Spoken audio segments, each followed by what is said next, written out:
Number 10, the Dog Boy. The small town of Quitman, located in Cleburne County, Arkansas, is known for its rich history and picturesque Victorian era homes.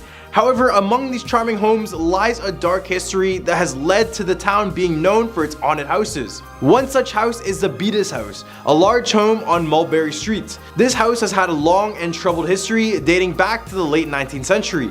The house was originally built by the Garrett family in the late 1800s. It was a grand and impressive home, and for many years it was the pride of the Quitman. However, in the early 1950s, the house was sold to the Beatis family. The Beatis family, consisting of Floyd and Aileen, were childish for many years until they had a son in 1954 named Gerald Floyd Beatis. Gerald Beatis was a difficult child from an early age, and he was known for being very vicious and cruel to others. He also had a strange interest in collecting stray animals and later torturing them. Then as he grew older, his behavior became more sinister, and he allegedly kept his elderly parents imprisoned in the upstairs part of the house, where he would only feed them when he decided it was time for them to eat. He was also known for physically abusing his father and throwing him out of an upstairs window on one occasion. It is believed by the locals that the spirits of the Garrett family, along with the spirit of Gerald Beatis, still haunt the house to this day. The haunt has been vacant for many years and local residents avoid it at all costs. Number 9, the Boggy Creek Monster. The small town of Fouke, Arkansas has long been captivated by the legend of the Boggy Creek Monster. According to the local legend, the creature, said to be between 7 to 8 feet tall and weighing around 300 pounds, is covered in thick long hair and has been spotted roaming the area for over a century. The first reported sightings date back to 1834, with a surge in sightings around Fouke in the 1900s. In 1997 alone, residents reported spotting the monster more than 40 times. The creature is often thought to be nocturnal, but one hunter even reported a sighting in broad daylight in the Sulphur River Wildlife Area near Fouke in 2000.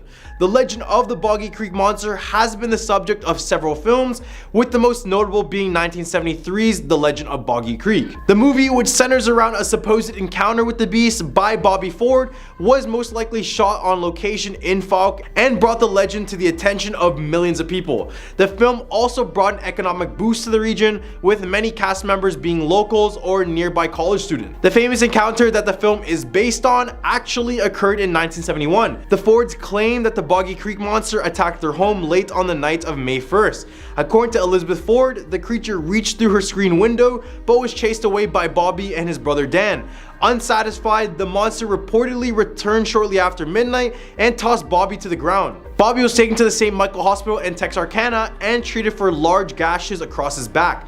Although no traces of blood were found at the Ford's home, 3-toed footprints were found near the house, there were scratches on the porch, and the siding and a window were both damaged. Number 8, railroad track lights. There is a supposed haunted railroad track in Crowset, Arkansas, and after many reports, it has now become a hotspot for paranormal enthusiasts.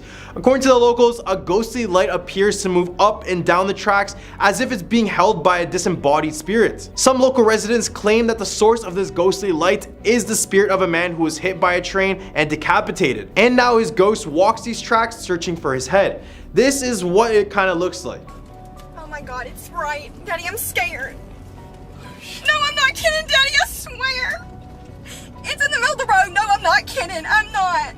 Many people who have visited the tracks have reported strange encounters with the ghostly light. Some claim that when standing on the tracks, the light will come towards them, disappear, then reappear on the other side. There are many videos available online that capture this strange experience, but it is unclear if the light is just an ordinary sight on the track or if there is actually something paranormal going on in the area. Number 7, the vanishing hitchhiker. In central Arkansas, there is a chilling ghost story that's commonly told around Halloween. Introducing the tale of the vanishing hitchhiker. According to the legend, travelers on the dark road of Arkansas Highway 365 sometimes encounter a young girl walking in the pouring rain in a torn white dress while crossing one spooky bridge. Some say they have stopped to give the young girl a ride. Those who stop say that they pick her up and drive her to her nearby home. However, when they arrive, the drivers discover that the girl has suddenly disappeared. Those who choose to knock on the front door of the home the young girl takes them to learn from a woman who answers that the young girl used to live at the home but was killed in a car accident, and she usually regularly hitchhikes a ride home, according to legend. One man recalled the time this happened to him, where he picked up the girl and even gave the girl his jacket. As expected, when they arrived, she disappeared, and when he went to the door, a woman answered, and he explained explain what had just occurred. The woman at the door said, quote, "That young girl is my daughter, who was killed years ago. She hitchhikes back home once a year." The young man then drove to the cemetery to see the young girl's grave. There he found his coat draped over her tombstone. Number 6, the Gosrow. Arkansas not only has haunted homes and stories, but they also have their own terrifying creatures. These were known as the Gosrow. This monster is believed to be a massive 20-foot long creature with tusks and claws. But that's not even the most interesting part of them. On January 31st, 1897, the Arkansas Gazette, a popular newspaper of the time, published an article written by Albert Smithy that included the sketch of this creature, and also an account of the first known encounter with it. The encounter, as described by Smithy, took place in the Ozark Forest, where a man named William Miller was traveling through the tiny town of Blanco. Miller had heard reports of livestock and pets being found dead, so he formed a group to track down the predator. They eventually encountered a creature that was 20 feet long with tusks and claws, as well as a row of horns along its back and a tail that ended in a blade-like point. The group supposedly killed the beast, but the body that Miller swore he shipped to the Smithsonian never arrived. The eerie scream that was heard in the forest before the encounter, which sounded like a gaw-row, gave the urban legend its name. There are several possible explanations for the legend of this creature. Smithy may have just wanted attention for claiming to know the details of this elusive creature, or the story may have been a case of mistaken identity. The tusk and horns could have belonged to a razorback pig, or since the creature was said to have emerged from the lake, an alligator could have been the culprit. But despite the lack of concrete evidence, the legend of the Gosrow has continued to captivate the imagination of the citizens of Arkansas for over 125 years. It may be a tall tale, but you never know what could be lurking in those forests. In the hump of our list, we have the Eureka Springs. Eureka Spring, Arkansas is a small town that is known for its immense paranormal activity. While some see it primarily as a gorgeous little Victorian village and a wonderful place to react, others consider it a hotbed for paranormal activity and also one of the most haunted places in Arkansas. Both perspectives are valid, of course, but mostly Eureka Springs is complex, a place where a vibrant, quirky little town is overrun with hauntings. Don't let the cheery buildings and nice folks fool you. The souls of the departed lives in Eureka Springs too. One of the most famous haunted places in the town is the 1886 Crescent Hotel. The hotel has been featured on the Travel Channel and is famous for its haunted room 218, where the ghost of Michael, who fell to his death during the hotel's construction, is said to reside. Guests have reported feeling a presence in the room, and some have even claimed to have seen the ghostly figure of Michael himself. The entire Crescent Hotel is full of ghosts, partly because it was once used as a cancer hospital, complete with a morgue that is also one of the most haunted places on the grounds. Number 4, the Allen House. The Allen House in Monticello, Arkansas is a beautiful 1906 Queen Anne Victorian style home, but it has a dark history that has made it a popular spot for ghost hunters and history enthusiasts alike. The house was built by local businessman Joe Lee Allen and was intended to be a showpiece in the town, with impressive porch columns and neoclassical design with a touch of Gothic decoration. Allen, along with his wife and 3 daughters, moved into the family home, and for a while they were content. Allen's business ventures thrived and all was well, until his death in 1917. Then in 1949, another tragedy happened that would cast a shadow over the house's majestic appearance. During the last week of 1948, daughter Liddell Allen poisoned herself after consuming mercury cyanide. The new year would begin on a dark note with Liddell's death. For nearly 40 years, her room was sealed off by her mother. Then after Mrs. Allen died in 1954, the home was sectioned into apartments and remained a rental property run by the Allen family. Tenants began seeing strange things and experiencing paranormal activity not long after they moved in. Shadowy figures would appear in photographs taken by residents, and furniture was rearranged with no one having touched anything. Objects around the house would disappear into thin air, and ever since, the story of Liddell grew into urban legend, and the Allen House was declared haunted by both residents and locals alike. Number 3, the Cotter Bridge. The R.M. Ruthven Rainbow Arch Bridge, also known as the Cotter Bridge, is a man-made wonder located in the town of Cotter, North Arkansas. Built in 1930 and renovated in 2004, it spans the White River and is known for its architectural marvel, trout fishing, and natural beauty. But beneath its lovely trusses, the bridge is also home to some spooky legends and ghost stories that have been passed down through generations. One of the most popular legends of the Cotter Bridge is the ghostly children that play on it during some nights. Visitors have reported hearing their laughter and chatter, but when they look for the children, they just disappear. While there is no concrete evidence to prove that these children are ghosts, the eerie and mysterious nature of their presence have left many visitors wondering. Another chilling tale that surrounds the Cotter Bridge is the ghost of a woman who is said to be chased by hounds. Visitors have reported hearing her screams and the baying of the hounds, but when they look for the source, they see nothing. The identity of the woman remains unknown, and the reason for her ghostly presence is also a mystery. Some say that she may have been the victim of a tragic event that occurred near the bridge, while others believe she may have been the spirit of someone who drowned in the White River below. Number 2, the Gurdon Light. The Gurdon Ghost Light is a mysterious and unexplained phenomenon that has been observed and documented in the small town of Gurdon, Arkansas.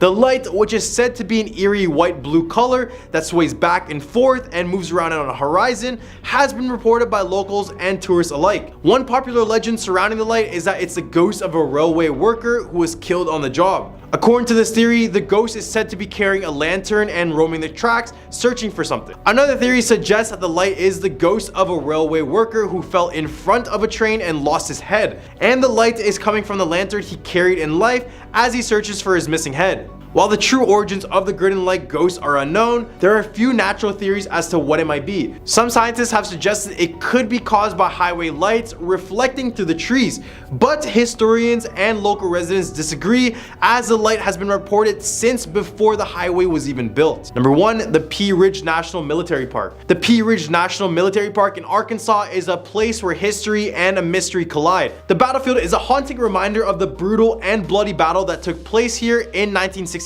during the Civil War. Here, the Confederate Army, outnumbered by the Union Army, fought bravely but ultimately lost the battle, resulting in the deaths of nearly 3,400 men and boys. Visitors to the battlefield have reported strange and eerie experiences that seem to be connected to the intense history of the place. Many have reported hearing cannon fire in the night, feeling strange presences following them around the battlefield, and hearing the shouts of boys who died on the bloody ground. The Confederate Army, made up of mostly boys, Texicans, and Missourians, were advancing north in hopes of capturing St. Louis in Missouri. They were exhausted, running low on food and ammunition, and their spirits were dampened by early losses at Pea Ridge. Meanwhile, the Union Army, led by a commander who is considered more of a politician than a war-tested general, rallied around a hot breakfast, proud of their success on the first day of battle and glad to have faced down an army that significantly outnumbered them. The battle lasted for 2 days, March 6th through March 8th, and at 10:30 a.m. on the morning of March 8th, the Confederate Army began its retreat, and by that time the smoke cleared, the battlefield was littered with the bodies of fallen soldiers. The eerie feeling of the battlefield may be due to the intense history, and considering that 3,400 people lost their lives here, it's not a surprise you may see at least one spirit. Coming in at a number 10 spot, we have the Devil's Tower. This brick tower was built in 1910 by millionaire sugar importer Manuel Rionda. He claims he built it for his late wife, Harriet Rionda, in order to give her a better view of the skyline. However, nowadays many believe his wife's spirit is stuck inside of the tower. According to the local legend, Harriet spotted Manuel with another woman one day, and despite the fact that she may have suspected cheating for over years, she still went off to the tower and took her own life out of grief. Since her alleged suicide, there has been several stories of hauntings, including accounts from persons who claim they were propelled by an eerie force. After all these tragedies, the tower was eventually named into the Devil's Tower, and I could say this name fits pretty well. At a number 9 spot, we have the Jersey Devil. Did you know that the mascot of the NHL team, New Jersey Devils, is based on a real creature that used to terrorize the state for years? Yeah. They are described as kangaroo-like creatures with the face of a horse, the head of a dog, and bat-like wings, horns, and tails. Sightings have occurred for the past 200 years, and it all started when a resident of Estiville was going to give birth for the 13th time, which she didn't plan for. So in disgust, she yelled out, quote, "Let it be the devil," and when it came out, it actually turned out to be a baby devil who ended up screeching before flying out the window, and that is now known as the New Jersey Devil. And I know that story might sound a bit crazy, but regardless, during the years, New Jersey has had unidentified creatures raiding chicken coops and killing livestock. At number 8 spot, we have the Watcher. This story has been made into a full-length show, but the fact that it was a true story makes it that much creepier. Located in Westfield, New Jersey at 657 Boulevard is the infamous Watcher House. It all started when a young couple named Derek and Maria Broadus bought the home back in 2014. The house is pretty old to begin with, so they immediately began renovations to make it into their dream home. However, shortly after they were official owners of the home, they would receive several letters from a person only known as the Watcher. The first letter read, quote, 657 Boulevard has been the subject of my family for decades now, and as it approaches its 110th birthday, I have been put in charge of watching and waiting for its second coming. My grandfather watched the house in 1920s, and my father watched it in the 1960s. It is now my time. Do you know the history of the house? Do you know what lies within the walls of 657 Boulevard? Why are you here? I will find out. Eventually, the couple would get more and more letters to the point when the police needed to be involved. And when they finally sold the home, they never really uncovered who the Watcher truly was. At our number 7 spot, we have the Hindenburg Hangar. On May 6, 1937, a German passenger airship known as the LZ-129 Hindenburg was engulfed in flames and destroyed in an attempt to dock with its mooring mast at the Lakehurst Naval Air Station. Inside the airship was 97 people, and after the fire consumed the hangar, there were a total of 35 fatalities. This news eventually broke out and would immediately mark the end of the airship era. And even though the accident occurred almost 90 years ago, it's said that the air station is haunted by the ghosts of the former passengers of the Hindenburg. More specifically, this supernatural activity is mostly found inside of Hangar 1 or the Hindenburg Hangar. Here, some visitors claim to smell the scent of burning flesh as if the fire accident is happening all over again. Overnight workers of the air station also claim to hear someone walking inside of the hangar when it's confirmed that no one else is there. They usually leave the hangar alone due to these reasons, but regardless, that hangar has a very bad vibe to it, and I wouldn't be surprised that it's somewhat cursed in some way. At number 6 spot, we have Clinton Road. First of all, this is probably the only road in the US where I read that many haunting experiences where I wouldn't even want to consider driving on this road at all. I'm not even lying. This road went through it all. Satanic rituals, UFOs, mythical creatures, ghostly Camaros, and even hate groups. After all of this history, it makes sense why many people consider this to be the most haunted road in the United States. However, the most infamous story about this road has to be the Ghost Boy Bridge. So apparently, if you place a quarter in the middle of the road at midnight where the yellow line is at one of the bridges over Clinton Brook, otherwise known as the Dead Man's Curve, shortly after, the ghost of a boy will appear right in front of you. Story goes that this is a boy who drowned in the river nearby, and if he appears in front of you, he may push you near to the bridge where he was murdered on. In the hump of our list, we have the Shades of Death Road. Located in Warren County, this is yet another terrifying road to travel on in New Jersey. You're really better off taking a boat in this state, I swear. It's a 2-lane rural road that is around 7 miles in length. Legend of the road tells us of a time many years ago when a car full of teenagers were driving down this road to get to their prom. However, the road was extremely slippery that night, and when the car took a sharp turn, the car lost control and fell into a ditch, killing every single teenager in the vehicle. Nowadays, if you find that this road is very slippery, especially during a rainstorm, chances are you may catch a glimpse of one of the girl teenagers still wearing her prom dress. And some have even picked her up only to find that she disappears out of nowhere before arriving at her destination. The forest around this road has also been the site of many grisly murders and disappearances. And after many countless reports, this street was eventually given the name Death. At a number 4 spot, we have the Pines Barrens.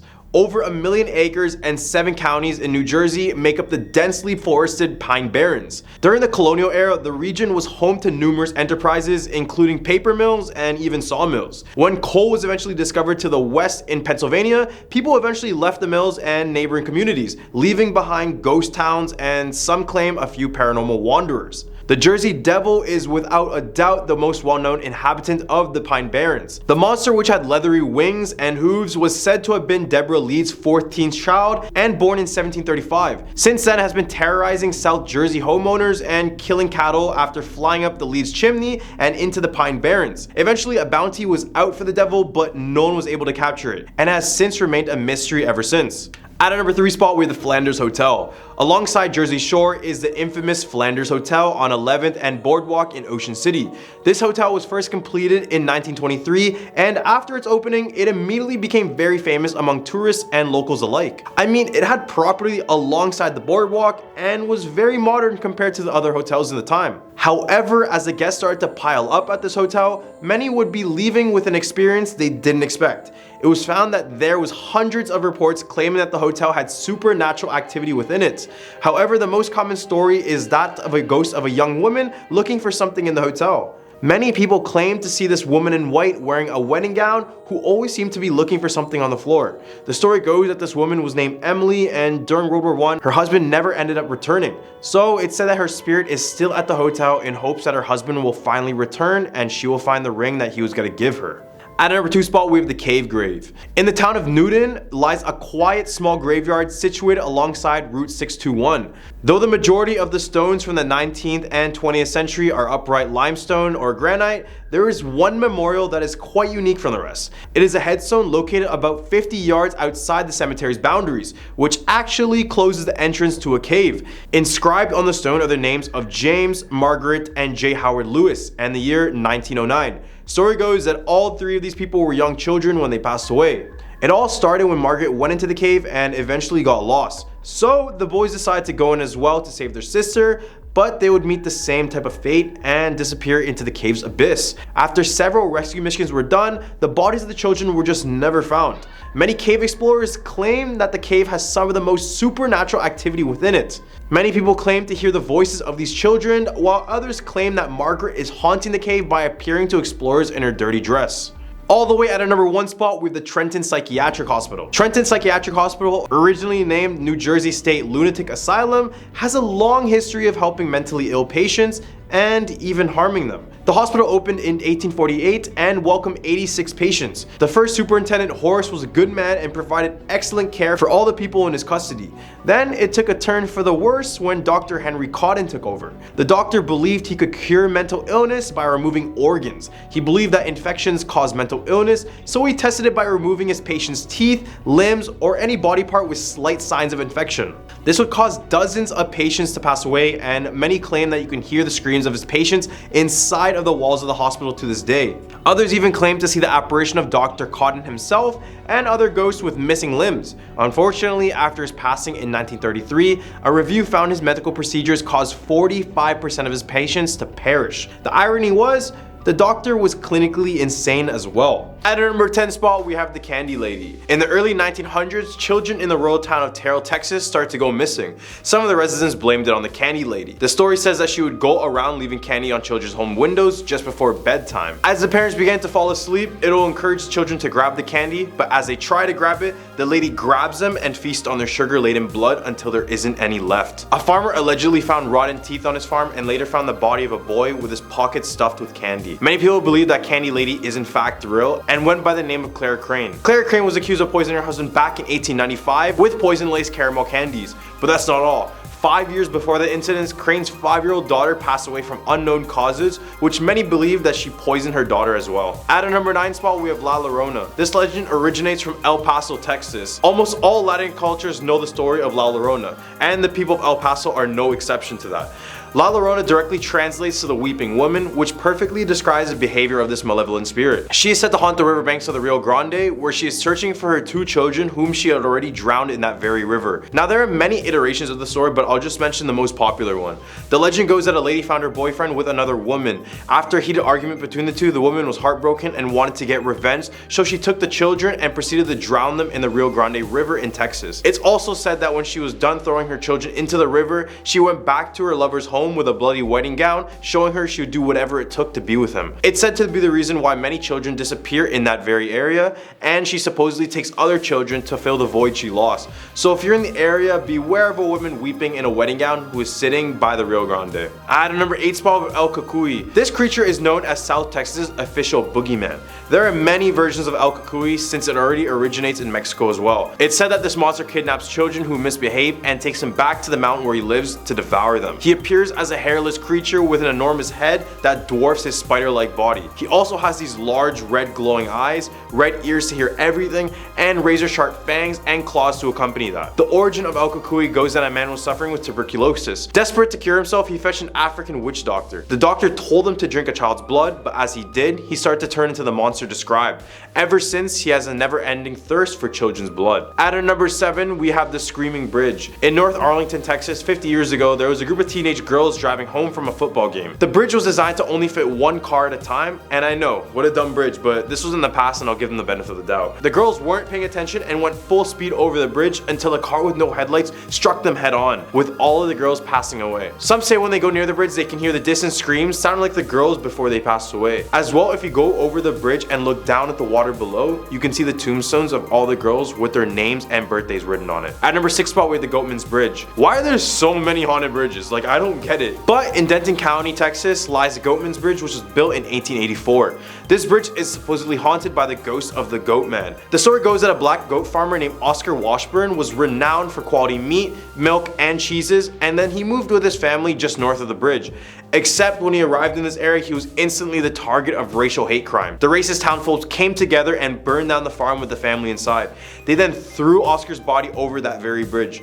Now he appears as a half goat, half man humanoid that reeks of decaying flesh. If you knock on the bridge 3 times, it said that you can summon the Goat Man, but now others use this area for rituals and other supernatural activities. Right in the hump of our list, we have the Lady of White Rock Lake. The lake is located in Dallas, Texas, and many visitors claim that they spot a drenched young woman who appears crawling out of the water or asking to fetch a ride. When many people offer her this ride, she disappears out of thin air and leaves a bloody, wet seat mark and a terrified driver. Even though many of the drivers were scared to their core, some decide to go to the address given to them by the girl. When they arrive at the door, they're all met by the same man who tells them that his daughter had gone sailing and never came back. Many people believe the story is inspired by the 1953 book Neiman Marcus, Texas, the story of the Proud Dallas Store, and according to the book, Malloy and his wife are driving home late one night in East Dallas when a young, beautiful blonde girl ghost appears on the road. Her elegant dresses is naturally wet and she seems to be in trouble. She gives them an address on Gaston Avenue and asks them to be taken home, but as they drive, she disappears, leaving only a mark. At our number 4 spot, we have the Lake Worth Monster. You just learned about the Goatman, right? Well, this is basically the Goatman, but of the lake. This monster terrorized the people of the town for years, with many describing the creature as being 7 feet tall, around 300 pounds, long-necked, flop-eared, pot-bellied, covered in white scales and hair.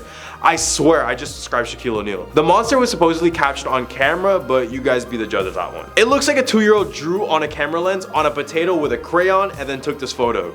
But who knows, it might be real. This beast was inspired by Sally Ann Clark's book, The Lake Worth Monster of Greer Lake, Fort Worth, Texas.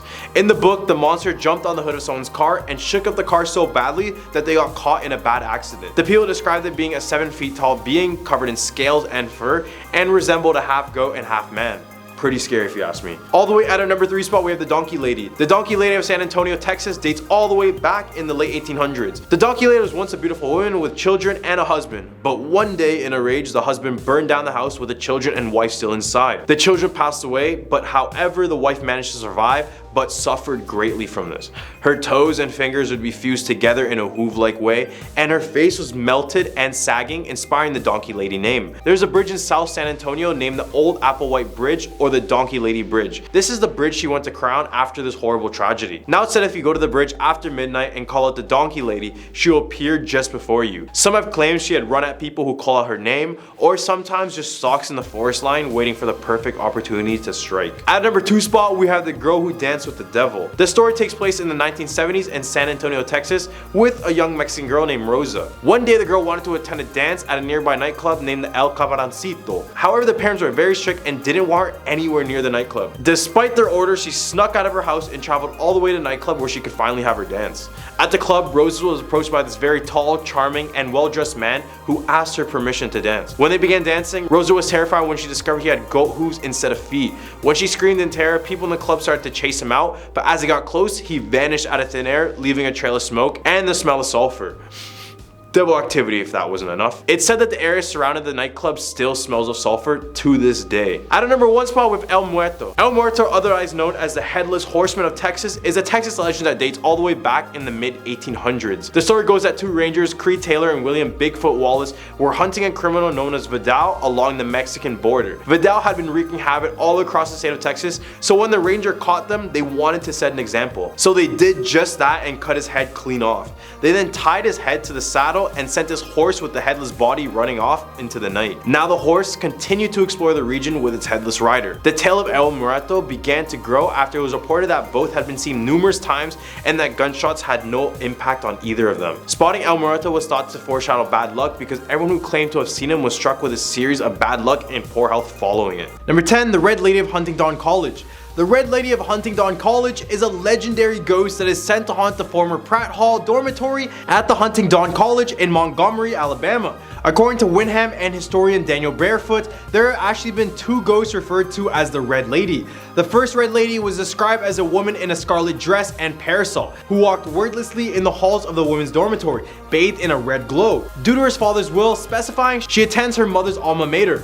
Martha was shy and unhappy and struggled to make friends at the college, leading her to become increasingly aloof and bitter. Despite the efforts of the dormitory president to befriend her, Martha remained isolated, often wandering into the rooms of other students and casting a chill upon groups. Her behavior grew increasingly strange as she would visit dormitories during the darkest hours of the night, never speaking but only staring into space as if in a trance. One evening after Martha had not been seen for the day, her former roommate found her dead in her room. It is believed that she had taken her own life, but rumors circulated that her ghost continued to haunt Pratt Hall. Students reported seeing her walking up and down the halls, opening and closing doors, and staring into space. The Red Lady's ghostly encounters continued for many years, and now she's become a well-known legend at the college and the entire state. Number 9. Deceased Children's Playground. The Deceased Children's Playground in Huntsville, Alabama is a pretty intimidating name for a seemingly innocent-looking playground. According to local lore, many children who died during the 1918 Spanish flu pandemic in Huntsville were buried in Maple Hill Cemetery,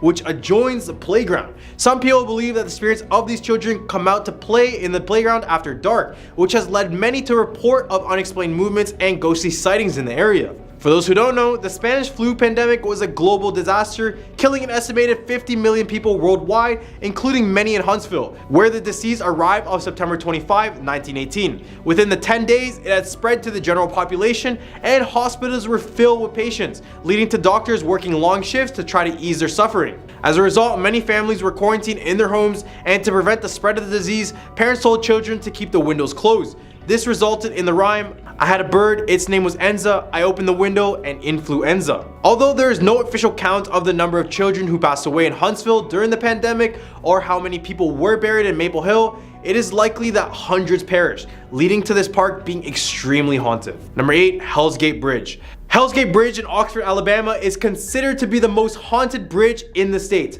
The bridge's name was inspired by the legend of a young couple whose car drove off the bridge and into the waters below in the 1950s. According to the legend, if you stop on the bridge and turn off your lights, a member of the couple will enter your car and leave a wet spot on the seats. This eerie story is why the bridge is considered to be very haunted.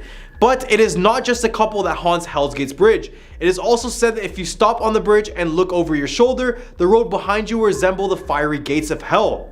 This frightening tale has led many visitors to the bridge seeking to experience the supernatural for themselves. Although the Oxford Paranormal Society conducted an investigation in 2007 and found no evidence of paranormal activity, there are still many locals who claim to have had a ghostly encounter at this bridge. Despite the bridge's reputation, local officials have closed it off to any sort of vehicles due to safety concerns, but visitors are able to still walk across it if they dare. While the old bridge is falling apart, it is an unforgettable experience to walk on it, even in the daylight. Whether or not the stories behind the haunted bridge in Alabama are true, the legend of Hell's Gate Bridge continues to live on and attract visitors from far and wide.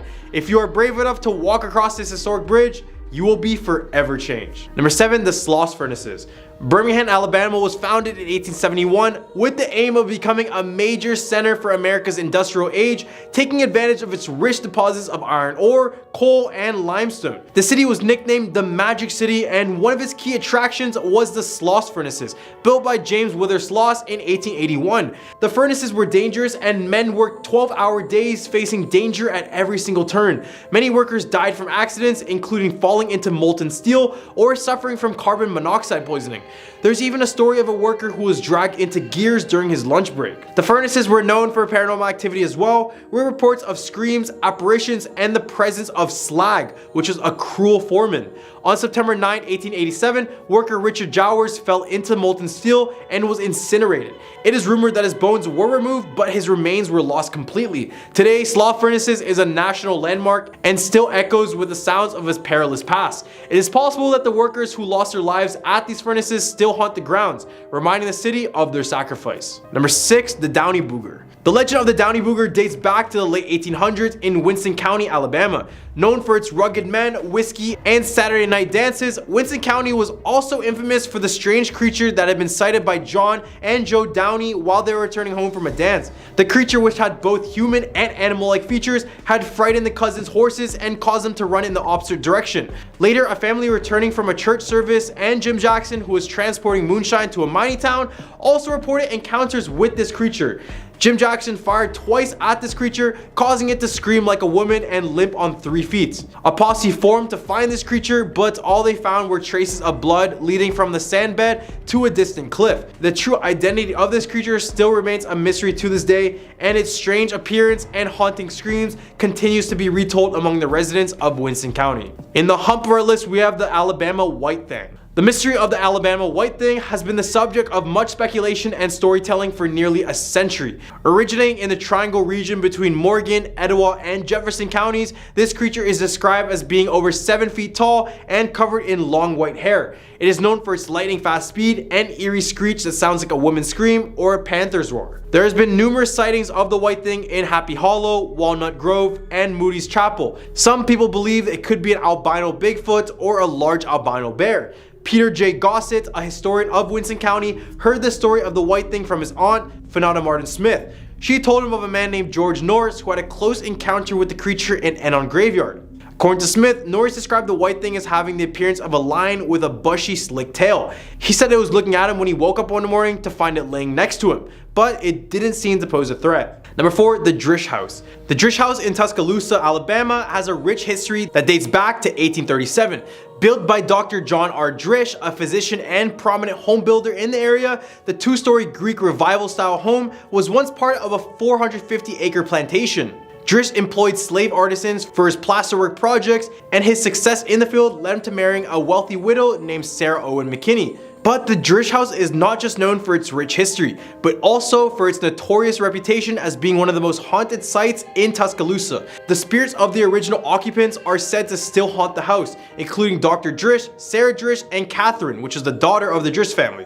In 1969, author Catherine Tucker Wyndham published a book about 13 ghost stories in Alabama. And the second chapter, called Death Lights in the Tower, tells the story of a mysterious phantom fire that occurred on the Drish House Tower after the passing of Sarah Drish. Number 3. The Bear Creek Swamp. Bear Creek Swamp, located in Autauga County between Prattville and Autaugaville, has been a source of ghost stories for many years. A woman who is said to be searching for her missing child is said to roam the swamp at all hours, with some claiming that the baby drowned there and others saying that the children was kidnapped by indigenous people. According to the legend, if someone visits the swamp at midnight and chants, "I have your baby," 3 times, the woman will appear, kind of like Bloody Mary. Many people have reported sightings of apparitions that resemble indigenous people and early settlers, as well as phantom lights and cackling laughter in the area.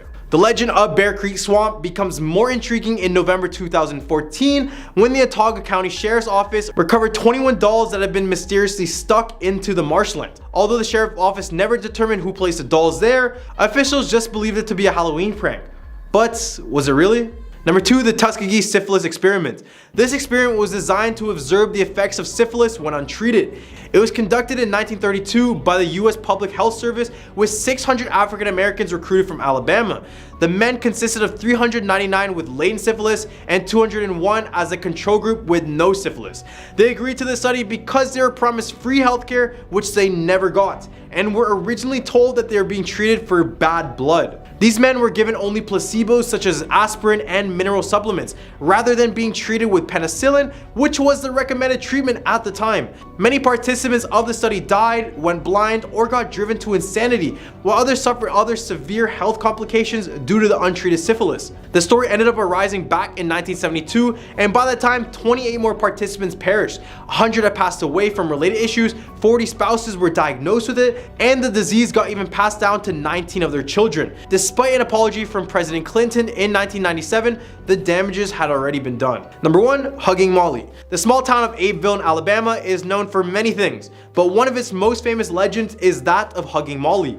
According to the local folklore, Hugging Molly is a tall figure dressed in all black, including a wide-brimmed hat, who wanders the street of Abbeville at night looking for children to hug. Although the origin of the legend is unclear, there are several different theories as to who or what Hugging Molly really is.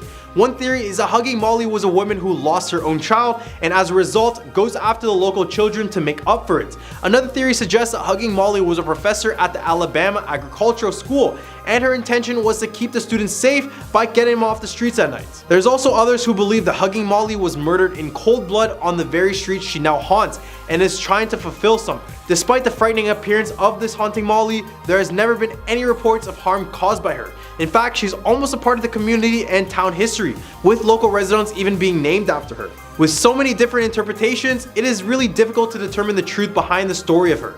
But one thing is for sure, on a cold, dark, and rainy night, Hugging Molly still roams the street of Abbeville, seeking out children to hug.